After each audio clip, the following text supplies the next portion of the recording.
नमस्कार, अब दुनिया के फटाफट बुलेटिन में आप सभी का स्वागत है और नजर डालेंगे आज की खास खबरों पर। दक्षिण पश्चिम मानसून अगले 2 से 3 दिनों में केरल और तमिलनाडु के कुछ हिस्सों में प्रवेश कर जाएगा। वैसे मानसून के केरल पहुंचने की सामान्य तारीख 1 जून थी, लेकिन इस बार अल नीनो के प्रभाव से इसमें थोड़ी देरी हुई है।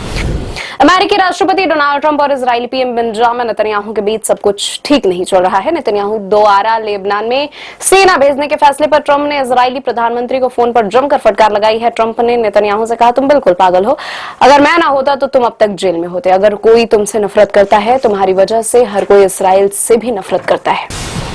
अमेरिकी राष्ट्रपति डोनाल्ड ट्रंप ने दावा किया कि उनकी पहल के बाद इजराइल और हिजबुल्लाह के दोनों गोलीबारी रोकने पर सहमति जताई है। लेबनान ने बेरूत की ओर बढ़ रही इजरायली सेना को भी वापस बुला लिया है।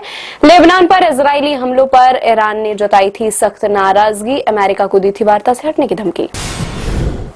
अमेरिकी राष्ट्रपति डोनाल्ड ट्रंप ने संकेत दिया है कि ईरान के साथ युद्ध विराम बढ़ाने और हॉर्मुज जलडमरू मध्य को फिर से खोलने का समझौता अगले हफ्ते के भीतर हो सकता है। उन्होंने कहा कि ईरान के साथ शांति समझौता सैन्य जीत से भी बेहतर हो सकता है।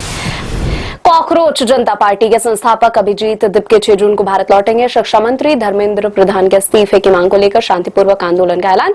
उन्होंने आरोप लगाया कि परीक्षा प्रणाली की गलतियों का खामियाजा केवल छात्रों को भुगतना पड़ रहा है।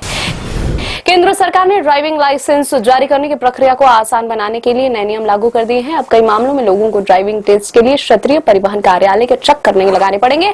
नए नियमों के तहत सरकार से मान्यता प्राप्त निजी ड्राइविंग ट्रेनिंग सेंटर भी ड्राइविंग टेस्ट आयोजित कर सकेंगे।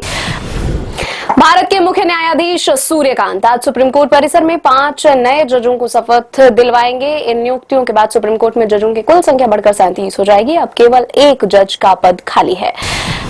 रूस ने विमान ईंधन यानी कि एविएशन फ्यूल के निर्यात पर पूरी तरह से रोक लगा दी है। यह पाबंदी 30 नवंबर तक लागू रहेगी। सरकार का कहना है कि इस फैसले का एकमात्र मकसद घरेलू बाजार में स्थिरता बनाए रखना है।